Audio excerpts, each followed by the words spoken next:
There is a traditional Hopi story called The Secret of the Hidden Egg. Nohu na ui yita. Please forgive my poor pronunciation. It is an old North American Indian story, but it resonates with what is happening in the world today. It says nature is giving many signs that the next cycle of evolution is approaching. In Hopi, it is called Nohu na ui yita, the secret of the hidden egg. There was a kind landlord. His name was Masau. Masau was very good to all his tenants. He asked for no rent, just that his tenants behaved well and took good care of the land. Masau lived in a cave in the center of the earth. His tenants were not rich, but they were content with what they had, and they were grateful to their kind landlord. Among his tenants there were some dissenters who quarreled among themselves, and they would try to involve the peaceful tenants. From time to time, one of the peaceful tenants would go to Masau and complain about the dissenters, saying that the gossip and the politics and disturbances they were causing had increased with the passage of time and had become unbearable. The kind landlord smiled and said, "It is not more difficult than it was in the beginning. The problems are a little different, but it is no more difficult now than it was before. It seems to you that life is more difficult because when you are a youngster, you are not disturbed by the issues that affect you now. Your father and mother dealt with these issues. Do you know that your father came to see me with this same complaint over 50 years ago after the Great War? At that time, your father thought life was greatly more difficult than it was when he was a boy. And his father before him came to see me with the same complaint over 100 years ago. Don't trouble yourself unduly about the dissenters. If they involve you in their disputes and you are innocent, your innocence will prevail. My advice is, stay away from the dissenters. Take care of your family, conserve your strength, because one day life will become truly difficult, and your family will need all your strength." One day, all the tenants woke to the whole world shaking like a wet dog shakes to get water out of his fur. They had experienced earthquakes before, but none like this. The land was in turmoil. Even the dissenters stopped agitating. Everybody ran to Masau. On the way, the land opened and molten rock poured out. They had experienced volcanoes before, but nothing like this. They saw Masau walking towards them. This was the first time he had left his cave at the center of the earth to come to his tenants. By his unusual behavior, they knew something was coming, something for which none of them were prepared. Masau sat down on a rock, and his tenants gathered around him, all talking at once. He put one finger to his lips, and his tenants fell silent. His first words were reassuring to his peaceful tenants, but brought no comfort to the dissenters, because it was in their nature to be suspicious. Don't worry. Everything will come right in the end. The time has come for me to explain to you the hatching of the hidden egg. He had with him a bucket filled with stones and sand. He asked one of his tenants to shake the bucket, and the tenant did, causing all the stones to move to the bottom of the bucket and the sand to rise to the top. Masau said, "Notice how the stones have fallen to the bottom of the bucket. This happens with all materials of mixed weight. During motion, the heavy material sinks while the light material rises." As Masau spoke, the land around him shook and rumbled, and steaming, hissing geysers erupted their scalding contents into the air, creating clouds of dense steam. He continued, unperturbed. "You have all noticed how the weather has become unpredictable, and many of you have come to me to ask why this is so.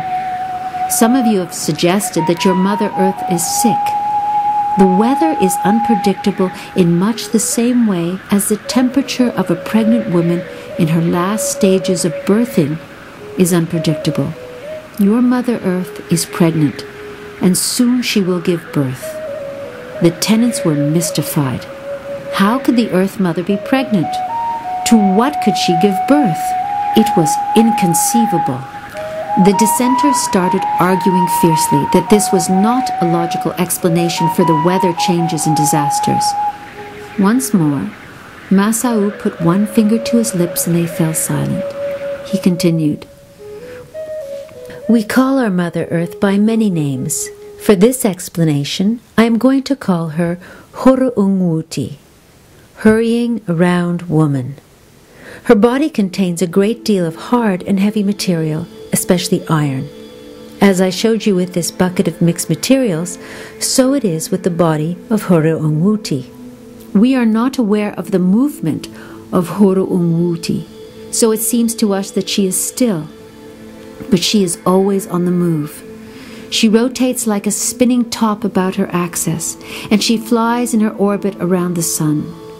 All this movement causes heavy material in the body of Horo'ungwuti to move downwards and to gather in her womb, where it forms a heavy metal egg. Unknown to you, Horo'ungwuti has been hatching her egg, developing within her womb. The changes in the weather are changes in her temperature.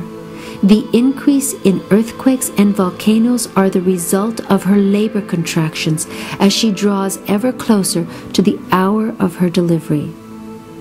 Horo'ungwuti is in the final stages of her delivery. Soon her divine infant will emerge. The emergence of her infant heralds the arrival of the great purification. And it is for this reason that the great purification is called Nohu na Yui Yita, the secret of the hidden egg. While Masao spoke to his tenants, the earth heaved in her turmoil, geysers hissed their contents, volcanoes spewed forth lava, and tornadoes swept across the land. The frightened tenants wailed, "What shall we do? What shall we do?" Masao said, "Some of you may decide to leave your mother, but most of you will remain here with me. When Horo'ungwuti has delivered her infant, she will fly like a phoenix and settle in an orbit closer to the sun. In this new orbit closer to the sun, your mother will be crowned as paradise. And those who have remained with her throughout her worst throes of birthing will live in paradise with her. Those who stayed with their mother will meet again with their ancestors and gather their loved ones in their homes and sing joyous songs to celebrate the renewal of all land and life in its highest state of being." Masao said, "The children who want to stay with their mother can do so, and whoever wants to leave can do so." The dissenters looked at each other. The whole world was shaking with the birth pangs of their mother. One of the dissenters said, "Landlord, we only know this land and life, this Mother Earth. We have no other place to go. If there is some other place which is not shaking and boiling as she is, please tell us. I would like to take my family there now." Several dissenters cried out, "Yes, if we can escape this disaster, please tell us where to go." Masao answered, "I'm not here to tell you how to leave your mother, who has always loved and nurtured you. She needs you at this time to surround her, to celebrate and uplift your voices at the joyful advent of her infant. I am here to protect you from strangers who may come and tell you how to leave your mother. I am here to be with those of my tenants who will stay with me and await the paradise to come. Strangers may come and entice you to go with them. They are not your brothers and sisters. They do not have your best interests at heart. Be warned, these strangers will take you with them, but they are not sincere. They will harm you."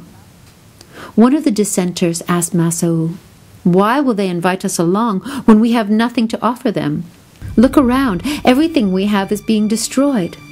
Suddenly a woman said, "We can gather all our jewelry and offer it to them in return for taking us with them." Masao said quietly, Those strangers who have no need for the gold and silver trinkets which you offer them, they will demand a much higher price. Can you think what price you will have to pay for leaving your mother, who has nourished you and your ancestors before you? Do not be deceived by sweet words and false promises, nor by fear. Our hope for the future lies only with our Mother Earth, who has carried us through past cycles to where we are now, so near to our completion in the fifth world with her. Masao said, "You must always trust your Mother Earth and never desert her, as told in the first Hopi spirit law, Tutsquai-Katsi. Land and life are one." Thank you very much.